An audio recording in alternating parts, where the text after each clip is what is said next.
Tato možnost je sice levnější, nebezpečí však představuje i pro samotné členy expedice. V posledních letech také řada horolezců tento problém řeší tak, že si opatří takovou žádost vyzvednutí těla, a to tedy v případě, kdyby došlo na nejhorší. Většinou, pokud se tak rozhodnou, pokud zvolí tuto možnost, tak také souhlasí i s místní kremací, která samozřejmě sníží náklady, které by byly spojeny s návratem ostatků do vlasti. I tak ale přes veškerá nová opatření těl na Everestu zůstává opravdu hodně.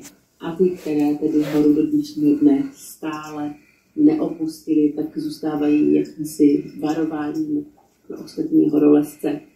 Tady bych dnešní příběh ukončila, a to tedy i přesto, že příběhů jednotlivých horolezců je mnohem víc, jak už těch známých, tak i těch neznámých. To by ale bylo zase na další video.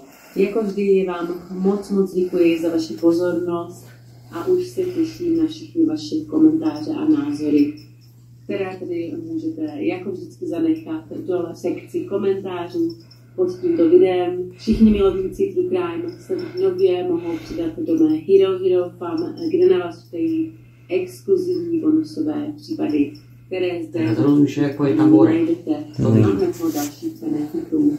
Pokud chcete znát všechny, mrkněte na herohero.cz. Megina, to nesměš. No a tady se s vámi rozloučím. Děkuji moc za vaši pozornost. Opatrujte se. Budeme tam muset ty převody. Zase další video.